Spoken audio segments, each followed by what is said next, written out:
Great. Hey, welcome everybody. My name is Chuck Hansen. I'm going to be your co-host here this evening as we get the half of July done, right? I mean, the first half of July is now history.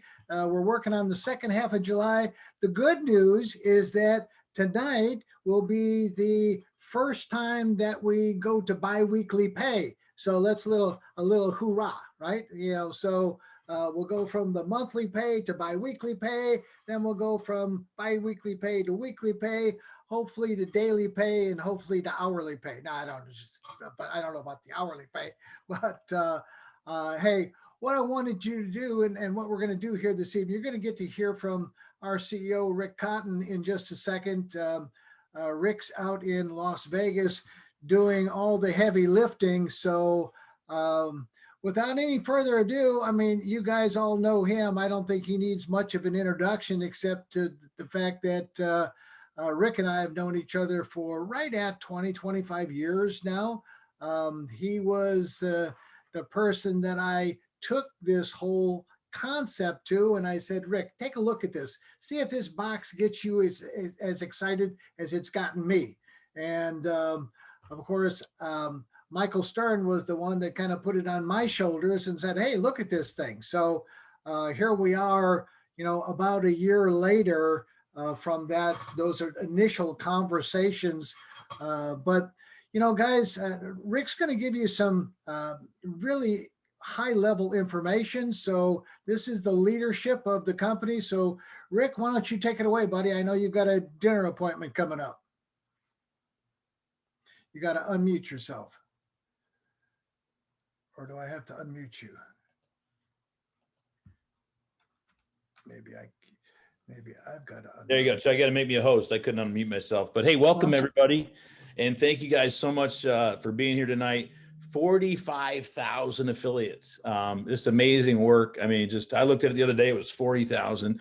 And now we're going to go over 45,000 this evening. So incredible marketing on your behalf, guys. And, there's a big thing, as we kind of make a little bit of a pivot, a little bit of a change here, guys. And pretty soon we'll just be talking about, iHub for what it is. But you guys that are new here, we're going to a free deployment model. When I say free deployment model, there will be some fee of shipping and handling and address insertion, real charges that we're going to pass on through, but the miners are going to be deployed and hosted for free from us. And the reason that we're doing that, guys, is because we have to control the growth, right? We kind of saw this coming, and that's one of the biggest reason we went to this model is the growth has to be controlled, and we now can control that by simply working with our VIPs, working with you guys that are on this call, working with you guys that are really working hard, using the application. Huge day Saturday. Like Chuck said, I'm out here in Vegas with our team out here with Helium and Brandon and Eric Z, and going to be here for the launch. We're working on the app, finalizing the app.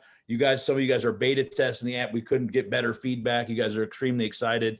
And I'd say it's such a game changer. Just a little bit of the backstory for you guys that are new. I've heard a lot of people just chime in early. Chuck approached me. That Chuck had known I'd built some pretty large network marketing companies in the past. And so he approached me with this. And like Chuck said, once you do the research, and everybody's had this experience, right? Somebody says, hey, just talk about Helium, talk about what's going on out there. You give them one day and they're calling you on the phone. Oh my God, I want to get involved, right? And that's really, that's the way that we evolved this entire thing, from what Chuck just described to what you guys are doing out there in the field to grow to 45,000 strong in 3 months. That's incredible growth. Again, while we're going to a free deployment model so we can control that growth and choose the best addresses, right? And so we're giving you guys an application on Saturday where really it's a game changer. There's nothing like it on the marketplace. The marketing, I think it's probably the best that I've ever seen. If it was easy to bring people in iHub now, wait till you guys see this application on Saturday to do virtual mining assessments on addresses for friends, family, business owners, people that you come in contact with, and give them a virtual mining assessment. Say, this is what your earning potential is. You have 24 hours to claim your own real estate. And oh, by the way, it's free. I mean, you cannot have a better puppy dog approach than that. And Chuck, that's how we started this industry a long time ago. Funny, we were in the same company some 30 years ago. We didn't know each other then, but we were puppy dog and water filters. And I know a lot of you guys can relate to that, right? And that was a hard sale compared to this one. I can tell you that right now. But it's exciting because we do have that puppy dog approach, and it's a fun business model. And this application is a complete game changer. And so, but one of the things that we wanted to do, and I said to Chuck, okay, let's prove it in the field first. Let's go out there and build it. And that's where we came up with the 6-pack strategy you'll hear a lot about, is going into an area of virgin territory where there's not many miners. Heard, somebody mentioned Costa Rica on the call, and Mexico, and all these places around the United States where there's no miners yet. You go to the big cities, you drop them in the big cities, you'll earn, but you're going to get cut down very, very quickly. And so we came up with a 6-pack strategy, and we launched it in my hometown of Vero Beach. And now there's 126 miners there because we just kept on hubbing out. But those 6 original miners did extremely well. They continue to do extremely well. And that's the strategy that we built into the software that we're going to launch. And so you guys can now take and deploy a 6-pack all together, all at once, in free deployment, and start a brand new area where nobody else is, and just start hubbing it out like we've done in so many different areas. And the goal of this whole thing is to mine HNT. We drank the Kool-Aid. We're all in. We believe this thing's going to go up, right? Hopefully you guys are holding your HNT. I would if I were you, but we can't give that advice. But we all believe that this HNT is not going to sit at $13 very long. It's going to, past this summer, the halving and so forth, it's going to start to go up and up and up. And so that's exciting, but we want to mine as much HNT as we can. Our numbers are already off the chain compared to the field, the Helium field, the People's Network field. We're doing way better than them as a whole. And on our 6-pack models, we're really focused. We're as high as 300%. Against the field, which is staggering. It's a staggering number. And now we have a simple tool that anyone on this Zoom call, anybody can use this application and do exactly what it took us months to figure out, right? It took us months to go out there and do. Now you get to run these virtual mining assessments in perfect locations and build the perfect structure to mine more and more HNT. And that's the whole goal of the whole thing. So we're extremely excited about Saturday. If you have not registered, go ahead and register. Over 2,000 people registered already. There's a good chance we get to 3,000 or 4,000. So I heard Chuck talking about in the middle. We got a boat right now that only has 1,000 people, Chuck. So that's your job tomorrow, is to figure that out, Chuck, because we don't want to turn anybody away from this. We're going to record it, obviously, but we want you guys to be there live and feel the excitement as we roll this out here in our Las Vegas office. So guys, I'm meeting tomorrow. One of the reasons I'm out here as well is to meet our manufacturing partner. So I'm meeting them tomorrow. We have our POs in hand. We're very, very excited about that. We're not going to disclose a lot of that information on this call, but we have thousands and thousands and thousands of units that we're locking down. And so, you guys are we talk about this free deployment, we're going to have a lot of units, even starting in August, where we start to deploy a lot of units out in the field. So my advice to all you guys is get the application as fast as you can and start building quality addresses and running these mining assessments and, getting people lined up in your organization. Because one of the big changes, and I know there's a big thing, hey, what's the change in the hosting program and so forth? I'm gonna give you a sneak preview tonight. We're not gonna dig into it tonight because it's not for a month yet. We're still a month away from free deployment. We're gonna deploy everything that's been purchased first. That's gonna be going out. A lot of that, most of that's going to be going out in August, if not all of it. And then we're going to move into the free deployment. But what you want to do is you want to line up as many addresses using this software as you can. Have 100, have a goal of 200, have a goal of 1,000 addresses where you could get 200, 300 units deployed immediately into your organization once we start the free deployment. So that's my encouragement to you guys. If you really want to take advantage, we have a window of about 18 months where there's going to be significant supply chain issues. And we've locked up a large portion of the supply that's out there worldwide. And we've been working very hard at that. And so as we grow, guys, I want to throw this out there too, because we're getting more and more of this. As we grow and we continue to get momentum, there's going to be more and more haters out there. So just be aware of that. People are going to come after iHub. They're upset that we're getting all this inventory. So my advice to those people that are haters out there, either join us or get out of the way, right? But just be aware of that as we continue to grow, guys, because 45,000 affiliates will be 100,000, who knows, certainly before the August is out. And you guys are doing an incredible job. And now with the new wizard that you guys are going to see on Saturday of signing people up through the assessment, and reserving a hotspot is phenomenal. So you guys I think we're going to grow even faster. So very, very exciting stuff. So next week, we'll be giving you guys a little bit more information on the inventory, the release dates and stuff like that. I have a huge meetings tomorrow scheduled, like I said, our manufacturing partners. So we'll be nailing that stuff down and delivering some of that information. But before I go, because I have to go, Chuck, I do need that host enabled on me. I'm going to share one simple slide with you guys on the comp plan, because I know there's a lot of questions. We're going to be rolling this out in more details to our VIPs tomorrow. and then we'll roll it out next week to the entire field. But again, this is not a change that's happening in immediately. This is on the new free deployment model. It doesn't have anything to do with the boxes that are in the field or the boxes that have been reserved, and are out there in the field, whether it be VIP single units or the 6-pack units that are now, you're going to get information early next week. We're getting ready to start to deliver those in August. And so now it's time to claim those units and get them queued up. Okay. And again, you have an option in your back office, whether you want to turn that unit to a single order, because you've already put a $500 deposit down, or you want to keep your 6-pack, or you want to just cancel it all together and wait for the free deployment. No problem. You can do all those 3 things in your back office. We just need to know so we can manage the inventory. And I know there's a lot of demand for that inventory. So if you do want to wait for the free deployment, there's absolutely no problem. Just request the refund, and it'll happen within 24 hours. Okay, so I'm going to go ahead and share one screen with you guys on the comp plan stuff, because I know people are really excited. Not too much now, just a little bit. Oh, the Chuck telling me, right? Is that Chuck telling me? No, that is comical. That's funny, Chuck. That's really funny. All right, you guys are excited about this. I know that the beta test is going phenomenal with our VIPs. And so you guys want to get on Saturday, reserve, make sure you get on that call. But a lot of people are asking, okay, what is going to happen to the affiliate program? Are we changing? Are we pivoting? Are we making it worse? Are we taking money out of the plan? Now that we're hosting the units and you guys don't have a hosting program unless you own a unit, and the affiliate program is going to get a lot stronger. I'm just going to show you one slide here, but these are your new teams, right? And if you notice now, the bronze team, the referral commission goes from 10 to 20%. Now, I'm not going to go into the details how that happens, but it's through the application. You're going to learn about that on Saturday. Okay. How do you get 20% on your referrals versus 10%? But you can see what happens on your personals. Before it was gold, you got 25% on your personals at the gold level. Now, with the enhancement in the comp plan, you're getting 25% on your personals at bronze.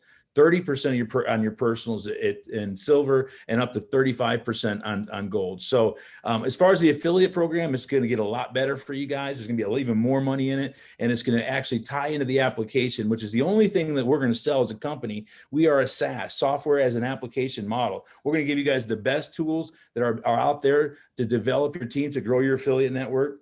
The marketing that I talked about, I think, is second to none. I think you guys are going to be extremely excited when you see the real results of these mining assessments, but it's also going to drive this affiliate program even more. And that's how you're going to get from 10 to 20% as a referral. And it's also going to drive up the host as well. So the host and you are going to be involved together, making these assessments, and then drive the compensation plan. So I don't know, this gets Chuck excited. I know that. So this is a little bit of a sneak preview of where we're going. Again, this is on the free deployment model. It's not on the model today. Nothing changes, and nothing changes in the codes. It just got a lot better. Okay. So we want to share that with you guys real briefly tonight. And like Chuck said, I'm not going to give too much information. Now, if he was doing the presentation, he'd give way too much information. We all know that about Chuck. God, I love you, partner. Love you to death, partner. But with that, Chuck, listen, I don't want to keep talking because I'm going to give away too much information. I want to encourage everybody to get registered for Saturday. Be on with us. I'll be live with our team out here as we roll this out. And we're going to take a little more, show you guys a little bit more of how you drive that 10% to 20% now on all your personals going forward. The codes don't change. They just get enhanced with that. So exciting stuff. You guys can make more money. If it wasn't good enough already, I think it just got a little bit better. And I want to thank all of our VIPs and our advisory board for helping us make these tweaks as well. So with that, Chuck, I'm going to turn it back to you, partner. Real good. Thank you very much. Thanks, Rick. Tell everybody hello from me. Wish that I was there, but how's the weather? Is it hot? I'm a Florida guy, so this heat out here is very different. I prefer the humidity. Not everybody will agree with that, but I'll take our Florida humidity over this heat, oven heat any day. But it's humidity. You know, that's a weird thing, preferring humidity over dry heat. But yeah. Oh well. We'll have a great dinner, and tell CJ and everybody hello. So great, guys. Appreciate y'all, guys. Guys, I mean, it doesn't get much more exciting than what's happened over the course of this very, very short period of time. The numbers are going through the roof, and like Rick said, we'll go to 100,000 people. I've done this before. I've built organizations to over 400,000 and 500,000 people. Michael has, and we know exactly what happens as this whole thing starts to explode up. So we're very fortunate to have the likes of CalChip Connect, that relationship and the other relationships that we built and are building on in order to do that and to do this whole thing. This was only kind of a dream just a very, very short time ago, but we've moved exceedingly quickly through everything. So, hey, one of the things that Michael, I know that you've got some things that you want to cover, but I think it's important for us to cover some of the basics, some of the things that need to get done in order for us to make this transition smoothly. And some of those things, I know we've been a little repetitive with asking everybody to do some things, but it's because they need to get done, right? One of the things that needs to get done is the validation of your hotspot.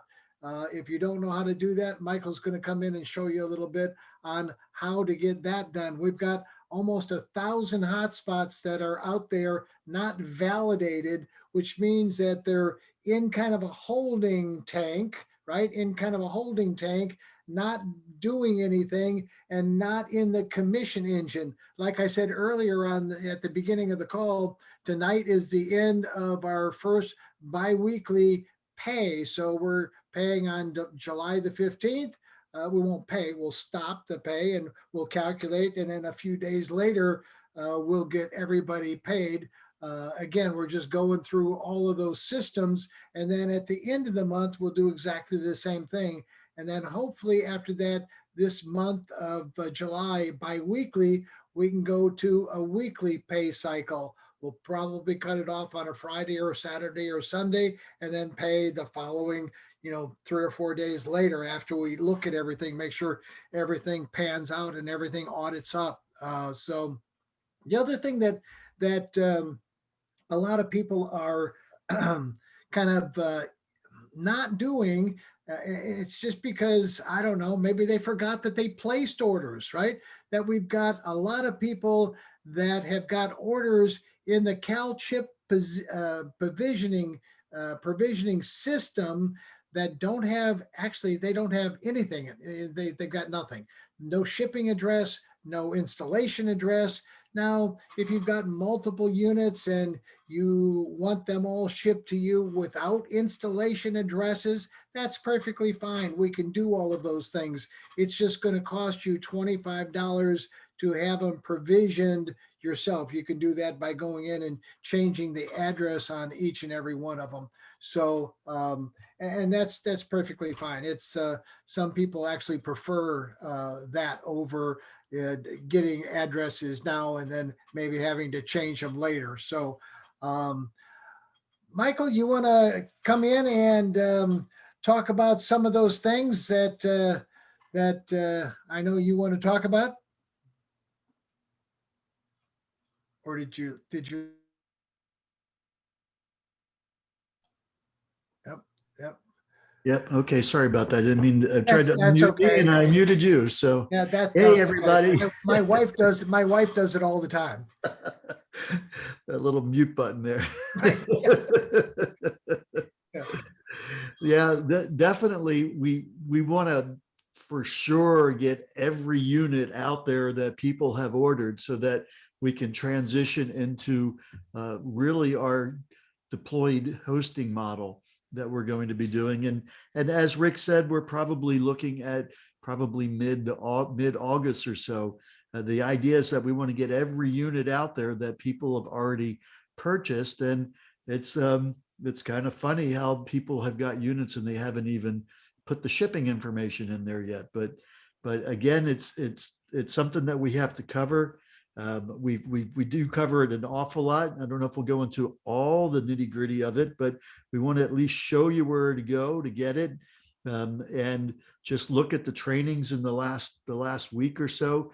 Reach out to people, team members that can connect you either with Chuck or myself, or other people that are also trained to do this kind of stuff. I mean, so that we can get it done. It won't be anywhere like this with the hosted model. It's another part of that, because these kinds of complexities are involved in the process of getting these things programmed with ownership and hosts and things of that nature. So the most important thing is people need to know where to go to do things. And so let me go ahead and share my screen, and at least we'll take a look at, you know, the location of where to go to get things started.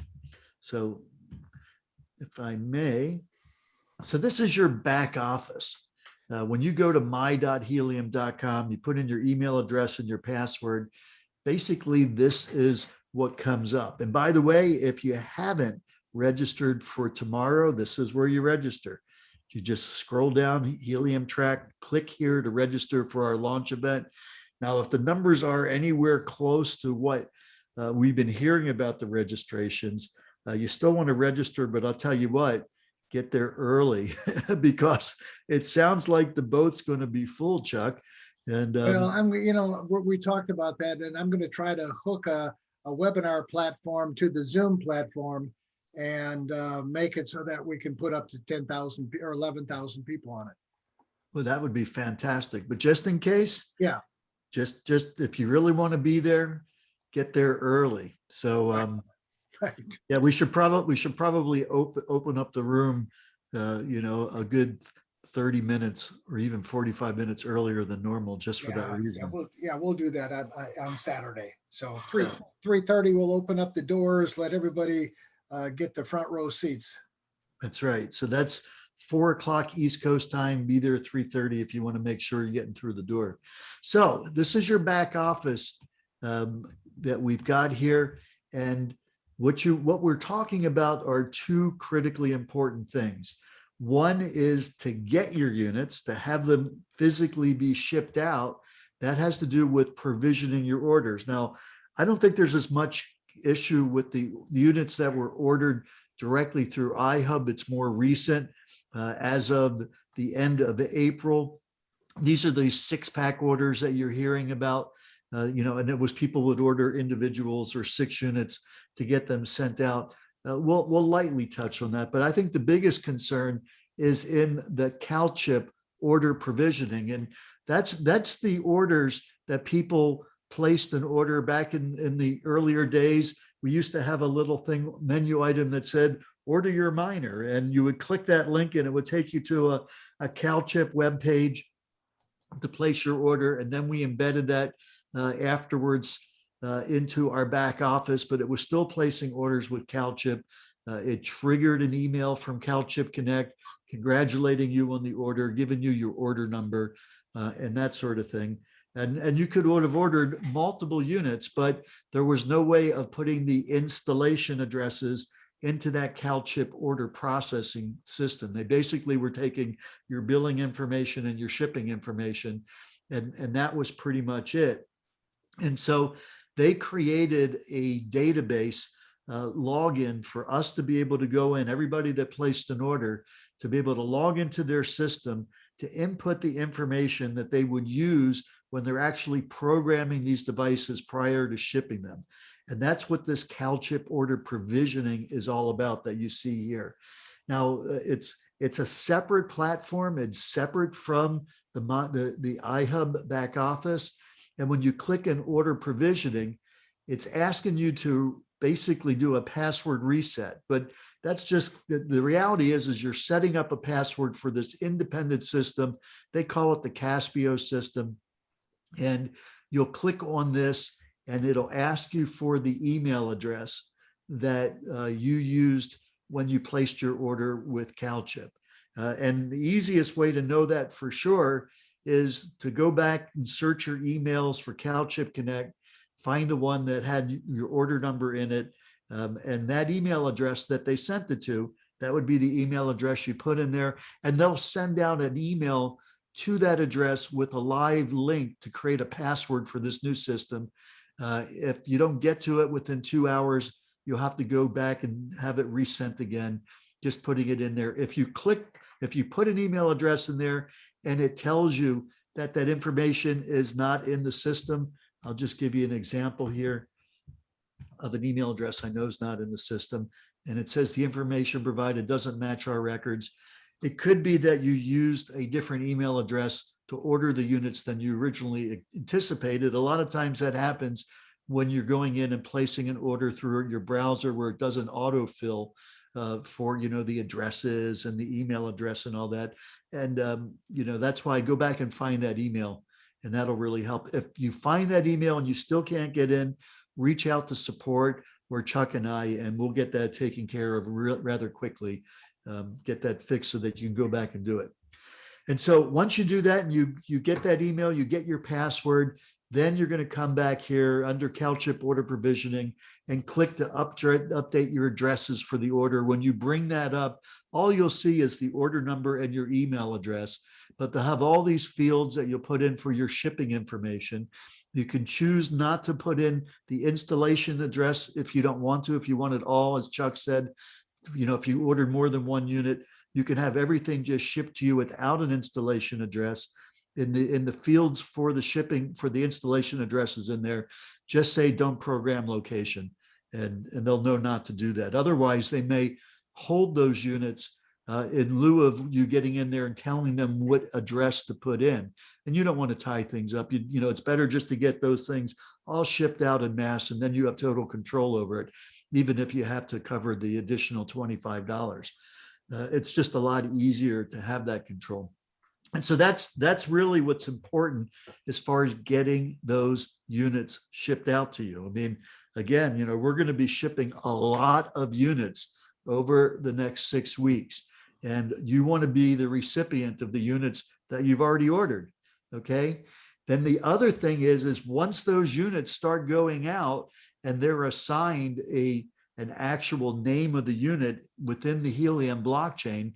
And by the way, you see that information in your CalChip order provisioning login. It'll have the name of the unit, you have your tracking number, all that kind of thing. It's critically important, by the way, when you're putting in that shipping information and it's asking for an email address and phone number, use it relative to you, the shipper address, because the tracking information email will go out to that address. If you put in the email address and phone number of the installation address, you may not know about the unit being shipped. So it's better to have you get all that information. And it's critically important if you're outside of the US that information has that email and phone number, or else it won't even be possible to ship it. That's required for international. And then once the units are provisioned and there's a name in there, then you've got the ability to go and validate those units. As Chuck was saying, the validation process is what puts the unit from kind of a holding tank into the commission engine, where the HNT that may even have already started accumulating. Some people have gotten their units, they've got it hooked up, it synced to the network, they're generating helium, and it's still sitting there in the validation queue. Because maybe they didn't understand when they needed to validate it, or maybe they were waiting until they knew who the host was going to be. That's not important so much. What you want to do is, as soon as you know for sure if you're the owner of that unit, or if you know the owner of that unit, in other words, if you bought a few units and one of the units that you sold to a couple of the folks you're working with, then it's okay. You can go into validate new hotspots. You click on that, and first off, just click on it anyway, because if there's anything sitting in here, it means it needs to be done. And you're probably getting a daily email that says, hey, you've got hotspots that need to be validated. So just come back here, number 3, click validate hotspots. And then when you do it, you can click the update button. And bottom line is, it's just going to ask you who the owner is and whether or not there's a host that's assigned for using that. If you don't know who the host is going to be, just leave it blank. If you're the owner, that's fine. And then it'll move it into the system. But as this populates this, I'll show you, even if you continue to be the owner, then you're going to want to click this checkbox to confirm that and then save it. If you're not the owner, if you're transferring it to somebody directly connected to you and your team that you enrolled into iHub, you'll be able to click that little down arrow box and pick the person that's directly connected to you that you're transferring it to. If you're transferring it to anybody other than somebody personally connecting to you as the owner of the unit, then you're going to need to do that either through Chuck or I or support. To be able to do that, you can click a support ticket to get some assistance, or just reach out to get a hold of either of us, and we'll help you make that happen. But this is really hardcore press to get these units validated, to get these units shipped and online. And really, folks, there's going to be a bunch of units going out. So we want to make sure that people are reaching down to the people in their teams and asking them, hey, did you do this? Did you go and put the shipping information in? Did you validate your units? And help walking them through that, working with them, do a little Zoom call with them, share your screen, share their screen, so that you can help walk them through this process. It's an easy process to do once you know what to do, but sometimes things can be daunting if you're looking at something and you're concerned that you may do something and make a mistake. The reality is you can't really break anything here. Anything that happens that could be a problematic, we can correct. So don't, it's much better to get it done than to kind of be paralyzed and not do it. So let's see, this still hasn't populated. Oh, it's still spinning. Michael, that's great information, because so many people get like that. I know anytime I look at something and it looks overwhelming, I just kind of go, well, maybe I should just wait, right?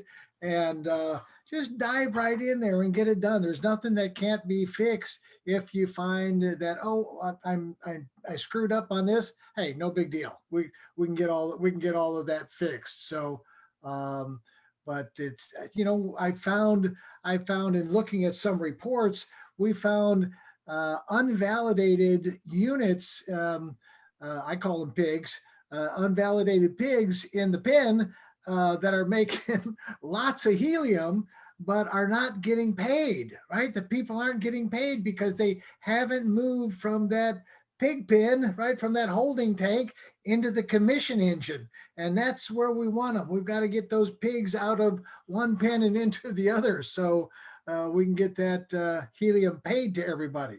So important part. Go ahead, Michael. Yeah. So by the way, you probably said, gee, that took a while for this thing to load. If you click on that, be patient, because until you see that arrow going back and forth, it still hasn't loaded and you can't make any changes on it. So that took, almost a good 30 plus seconds to do that.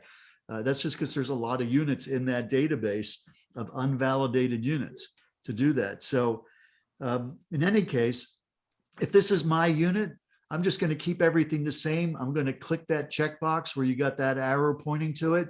And then I'm going to click Save Changes. And then it's going to remove it from the validation queue. And then it's going to go in my commission back office. It's going to go over there and then you'll be able to see it in the area that says My Hotspots. Let me just do something here real quick and show you what that looks like. When you get over to your commission engine, it's under Resources. Are you seeing this, Chuck? Am I? Yep. Okay. You're good. Okay, so under Resources, where it says My Hotspots, once you validate it, if you're still the owner, this is where it will go to. And I'm looking at somebody else. Sorry. I may have to log into this again. Okay, There you go. All right.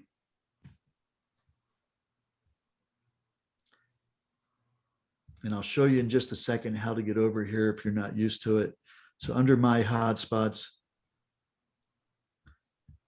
that's where it'll appear. It'll be here now.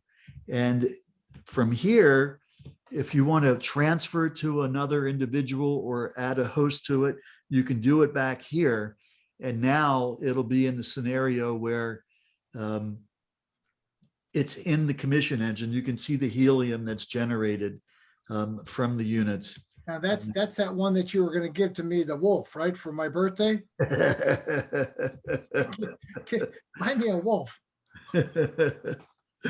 Yeah. So just so that you know how to get here, in the sales and marketing one where you first log in, if you scroll down, you see in this green box here, click here to get to your commission back office. You click on that and it will give you a page with a temporary password to get over there.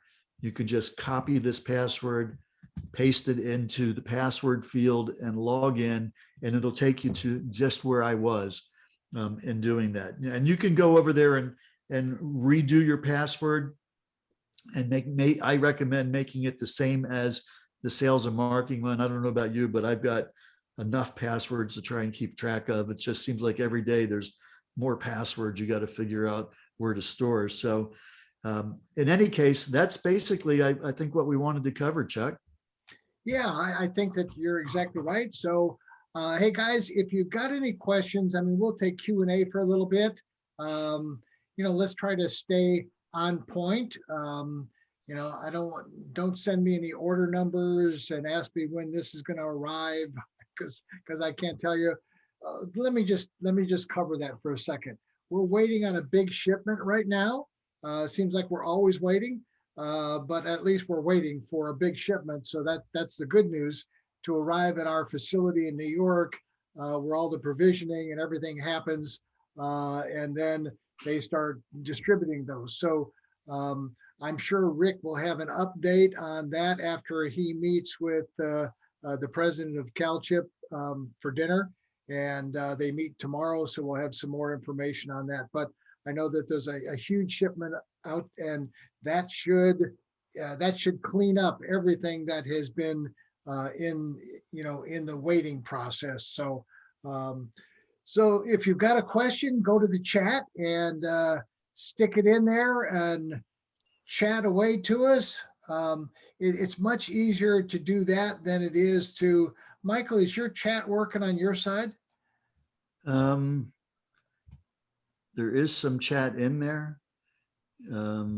Yeah, I guess so. I guess it is. Okay, because I I mean, didn't know. there's not a lot there, but There's a lot there. no, I said there's not a lot there. Okay. I mean, No, there is, but not recently. maybe I've got to open up this. Maybe I've got to. Okay. How about one of you guys trying the chat now and see if that works? There we go. Okay, it's on. Okay. I don't have it disabled anymore. I can tell. I can tell, right? How about validators? No, we're not going to talk about validators, but hotspots to the Philippines. Can you talk about antennas? We can talk about antennas, So Michael, why don't you talk about antennas for a second? The signal, maybe you've got that slide that you can show everybody, because I certainly learned a lot. I had a large 8 plus dBi antenna, and have you got those? Have you got those slides? Yeah, give me a second. I'll bring it up. Yeah. So I had an 8 dBi antenna, and my signal was going right over the tops of everybody, and so this is something that I got an awful lot of education about, because I had no clue. I mean, I had never put up an antenna and did anything, right? So I just figured when I purchased it, bigger is better, right? Give me the biggest one. So I got the biggest one, and my signal went right over everybody, and you need witnesses, right? That's right. And so you got to have witnesses, and those witnesses is why we recommend, when you're building your structure, that you have hotspots around you within close proximity, because they witness your coverage, right? And so if you have hotspots in a 360-degree radius around your location, and you're witnessing with all of those, or communicating with all of those, then you've got a perfect scenario. So Michael, why don't you explain what those little circles mean? Okay, well, so basically you're looking at two scenarios. The top picture is in a hilly terrain where you got peaks and valleys based on the topography of the land. The bottom is more of a flat area. So the idea is that that that one that says 3 dBi, that's more of a circle, that's pretty close to the antenna that comes with the unit itself. So it's going to be reaching more of a, like a balloon coming out of where your unit is, and it's going to reach closer units. And you can see it's pretty good for that. But as you go to the one that says 6 dBi, that's kind of like the 5.8 antenna, or the 9 dBi one, they're 8s and 9s. You can see the 9 versus the 6 versus through the 3 gets to be a lot more narrow for the band of the signal that goes out there.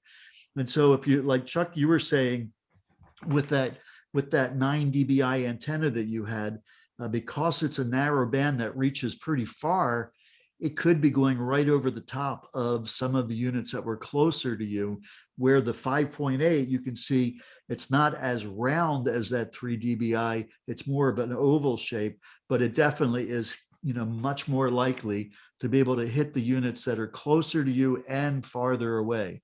So for most people that are in a situation where they got activity as far as the number of hubs that are starting to develop in their area, and yet they want to be able to reach out, you know, more than a couple of miles to some units that are further away, then you can go for that 5.8 and you'll be pretty safe with that. Now, I want to caution people, be careful of what you find if you're out there going on to eBay, you know, and getting various different things. I'm seeing people that are ordering things that look like a really good deal on eBay, and they're getting cables, the cable that connects the antenna to your box.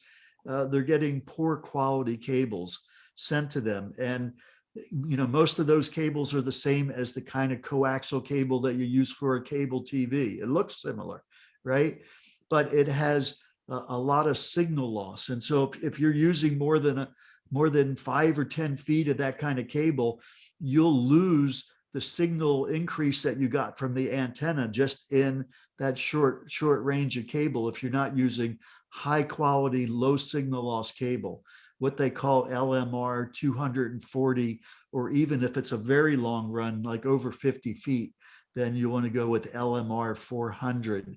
And they're more expensive for sure, but hey, you know, you're talking about a major difference. And you know, if you're using the wrong cable and it's a long cable run, you're better off just using the antenna that comes with the unit. You'll just be faking yourself out and being frustrated. So, you know, we'll have more conversations about that. We'll do some more training, but it's, you know, it's not that complicated, but be careful just buying stuff online, you know, because there's a lot of people looking. Michael, you might want to show them the link in the back office, because that's, yes, you know, yeah, that stuff is safe, right? The stuff that we've got in the back office is safe. We've already checked it out. It's a great supplier. They're not outrageously priced. They're, you know, they're within everything. And one of the questions that came up, Michael, was for people who are EMF sensitive, how does this work or help if covering everything in Wi-Fi? So we can talk about that EMF stuff here in just a second, but sure. One second here. Let me just find that page. Yeah, and we'll bring it up. So basically, it depends how sensitive you are. There are people that are EMF sensitive, no question about it. And you know, the signal that these units put out there is already so much pervasive that even if you don't have a unit there, even if you don't have a Wi-Fi there, you've got this signal range around you that's there whether you've got a unit or not. I mean, these units only transmit at about 5 watts, like a 5-watt LED. And if you think about it, there's, you know, FM transmission towers around where you live that are putting out signals in the range of 20 to 50,000 megawatts, millions of times more a type of signal than what this small signal has, in a range that's not that far from what this unit is. The Wi-Fi systems that are out there are at a higher frequency into the megahertz range. Some people may be a little bit more sensitive to that.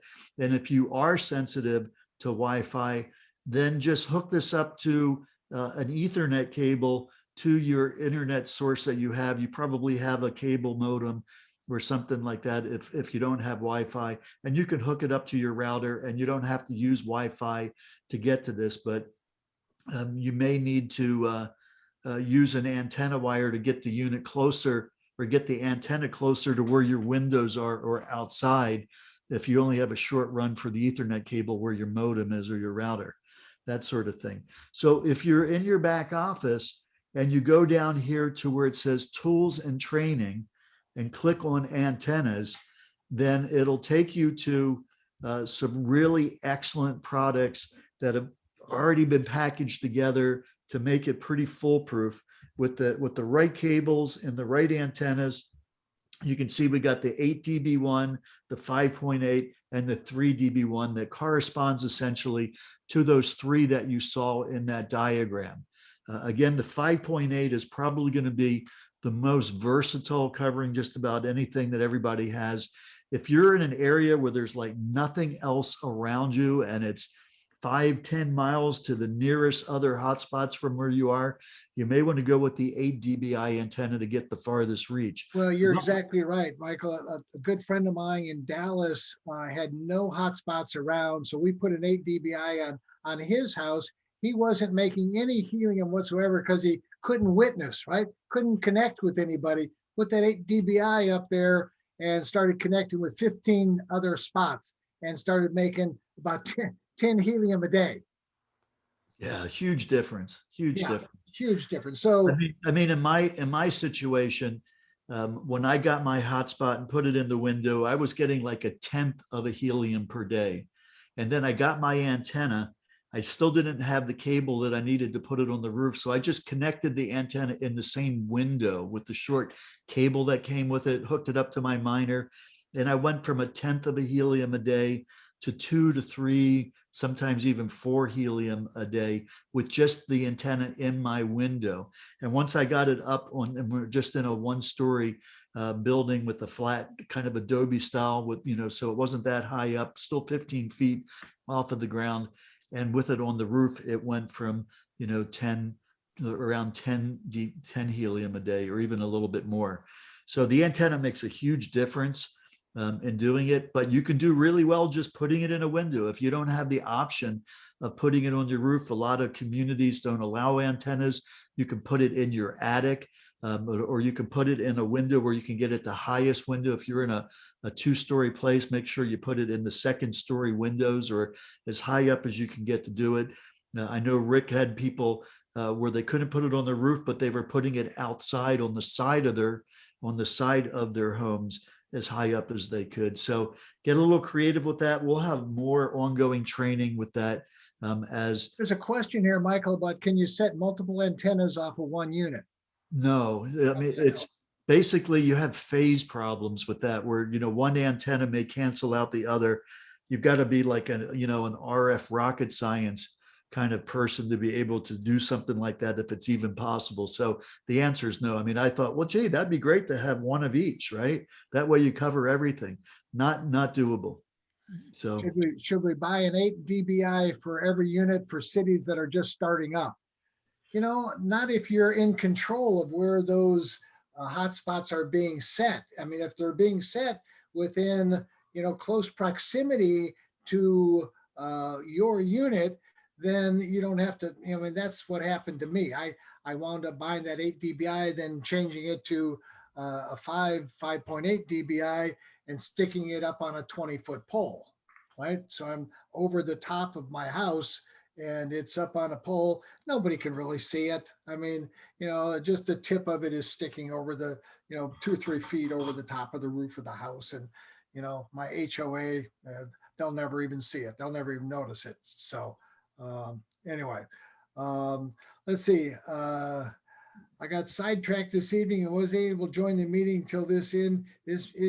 We're being recorded. Yes, we are being recorded. We always post it and we always email it out to everybody in the database. So 45,000 people will get this. Again, hardwire to modem versus Wi-Fi. How important is it, and how often should we reset our miners? Does it slow it down? Michael? Okay, so when you're first syncing it, you get the unit, you plug it in, and it's got to pull down the entire Helium blockchain right now into the unit. So it's going to be the highest data consumption for the whole life of what you got going on while it's syncing to the network, and that can take a day, even up to 3 days. Even Helium says it could take up to 96 hours to get all that data in there. If you hook it up to an Ethernet cable, it's going to have the best connection, and you don't even need to have the antenna connected. It could be in some room where your modem is or your router is, and get it synced up. And then once it's synced up, you can move it to a window or wherever you're going to put it, hook it up to your Wi-Fi at that point. And then that's probably the best way to go to get it as synced up as quickly as possible in doing it. What was the second part of that question, Chuck? Well, you're on the other. Yeah. Yes. All right. Well, there's a question in here. Can I build my own transmitters and antennas if I know how? Well, I mean, that's a question between you and yourself. I mean, these need to be specifically LoRa and LoRa designed or enabled antennas for the LoRa broadcasting that's taking place, and it needs to be within that 900 to 930 megahertz frequency. I mean, you can build your own antenna, I guess, but why would you want to? Yeah, for $50 or $60. Yeah. Right. And but you can't build your own do-it-yourself transmitter anymore. That's off, done. So they had that at one time. They had so many challenges that they just stopped all that stuff. Yeah, for sure. So Kim had a message and she said, please answer my question. Well, Kim, I can't find your darn question. So if you'll send it to me again, I had too many questions here and we're not going to get to all of them. So I've ordered my hotspots in 428. When can I expect my unit, please? As soon as possible. We're waiting for 7,000 units to come in, and as quick as they get there, we will whip those guys to get these. We can provision and send and ship about 100 a day. Cal Chip says, and TJ said that we'll have enough inventory to get everything done. He said by the end of July. I'm saying by mid-August. Be more realistic of mid-August. So Kim, I'm still waiting for that question. Let's see. I have many people in my team in remote areas or densely populated areas with little coverage. Do you need to reserve a hotspot to see if they qualify for a free unit? Many are wondering. We're going to hear more about that on Saturday, on just exactly what the scoring is going to have to be. Now, it doesn't really matter if you're in a remote area. You'll have the ability to build your own hexagon, right? And remotely place units around you. So when you see the software and you start playing with that software, I mean, I was looking at, our area here, and I started taking a pin and dropping a pin on the map and playing with the software. And I said, here's units here, but what if we dropped one right here and then hit the intelligence? I could get an incredible amount of intelligence that said this would be an excellent location for a hotspot. And so I called up some of my buddies and I said, hey, do we know anybody that lives over here on this street? And they go, yeah, I do. And I said, well, okay, we need to call them because that looks like there's nothing else around them. They're going to have 4 or 5 or 6 hotspots in their sweet spot, right? In their green zone. And they're going to start making helium right away. So I was looking to see if I had another hotspot around here somewhere. Hey, Chuck, there's a couple of questions coming in where people are a little confused about buying hotspots versus receiving the deployment. So just so everybody understands, we started off this process where everybody was basically buying hotspots, knowing that once we had the ability to do the scoring, we'd be able to move to the deployed hotspot version of it, which will make a lot of things easier and nobody has to come out of pocket. Yeah, when it comes to an antenna, that's probably something that the host or the person working with the host who's the referrer will have to look at. I don't think we're going to be sending antennas out with the deployed units, although I suppose that's a conversation we could have, but it probably makes more sense for the enroller and the host to have that conversation. But as far as the cost of the unit, there will not be a cost to the unit. iHub will be sending the units out for those locations that qualify based on their scoring. And as Chuck was saying, there's things that people can do to get a handle on that scoring. Using this software is going to make things very, very clear, but we have the ability of submitting a group of units together. Say somebody's in an area where there's not a single hotspot right now, like Rick was when he started in Vero Beach. If he just put in that one address for his home, it wouldn't score very well because there's no other units around there to have that witnessing that Chuck was talking about, that proof of coverage. But if he put 3 or more units together that were within that half a mile or so proximity of each other, those units together would score very high. And then we would deploy the 3 or 5 or 6 units that were put together in that grouping that were scored. We would deploy that through our free deployment model to all of those units simultaneously to achieve that outcome. Ann was just mentioning that the tech person, and I'm sorry, I forgot his name, that is backed up for over a month. Any relief in sight? So I guess we're going to probably have to add some more people on. We're interviewing people in order to do that. John, doesn't sleep. He can do it. Yeah, we just need to clone John about 100 times. So heard that before. So they just, it's the whole relay issue, right? I mean, everybody hates it. And you know why? People don't need to panic over a relay. I mean, here's the reality. For a good year plus, there's units been out there that have been doing extremely well, earning helium. And then all of a sudden they put the icon on the site and all of a sudden people like, oh, relay, that's something new. Oh no, my unit's being relayed, where it's been like performing fabulously for a year. They just didn't know that. It's not a major issue. And from what I understand, as we move over into the validated system and the minor light activity where all the blockchains going to be on the cloud rather than having this, be loaded like we were talking about when using the Ethernet cable on, as the year gets closer to the end of the year, I don't think the relay is going to be an issue at all anymore. So don't panic over it. I mean, yeah, it's nice to do it just so that it's done.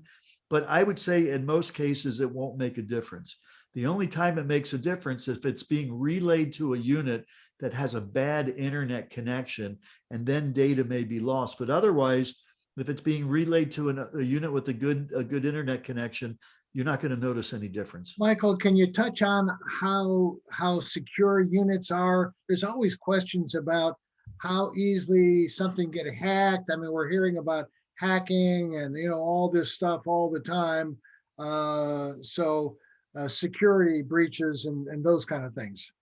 Well, the thing about the Helium hotspot is they've been very, very specific on its design to make it as secure as possible, as private as possible. For the most part, the data that's going into the unit is going in through this LoRa radio, the encrypted data from IoT, connecting to the other devices in this witnessing transaction. That's through a radio connection. The only internet aspect of it is you hook it onto your internet connection. So that encrypted data coming in through the radio will be able to flow through the unit in a very limited basis to the internet. It doesn't interact with your other devices. And they're very, very careful on trying to make this as secure as possible. And it's behind the firewall, typically of your router anyway. Now, the thing is that there's a lot of, easier ways for people to hack into your system. They can hack into your system through like a thermostat or a smart device, or your smartphone. People have their phones connected to their Wi-Fi's. Those are much more active vectors for hackers to go into. The Helium hotspot is not going to be as easy on that. There is a security bulletin that you can get if you just Google Helium hotspot security. You'll see the document on that. It's talking about the kind of things I'm mentioning, but essentially it's a very limited pipe that goes from the unit to take that data and send it up straight to the internet. It's not interacting with any other devices on your network. So it's a fairly secure thing, but a printer is a lot easier to hack than your Helium hotspot. So, or an Amazon device or something like that we hook up to our internet. Shipping and handling charges for the free deployment model, don't know. So that again is going to be covered down the line as we get closer and closer and closer to that deployment. Hey guys, there's 142 messages that we haven't gotten to and 31 more that just got posted. So we probably won't get to any more tonight. So we wish you could stay here and just have popcorn and answer all of those questions. But it's great just getting, there's an awful lot of information. If you go to helium.com and you want to read on, what this is all about, go there and spend a day or the rest of the evening, like I've done so many nights, falling asleep at 4 o'clock in the morning, humped over, my keyboard and reading. You can go down and dive as deep as you want to into their, from one rabbit hole to the next. So I would encourage you to do that, and dig down as deep as you want to. And then, but the reality of the whole thing is that this is really a simple business. Really, it really is a simple business. It's telling people about something they know nothing about, right? How would you like to own a little piece of the world's largest peer-to-peer wireless network? If you can get that phrase down, they would go, huh, what did you just say? How would you like to own a little piece of the world's largest peer-to-peer wireless network? And they go, yeah, that's what I was asked. That's the question I was asked by Michael. And I said, well, of course, who wouldn't, right? Who wouldn't want to own some of that? The first time the internet came around, nobody knocked on my door and said, hey, Chuck, you want to buy some of this internet stuff? They didn't do that, right?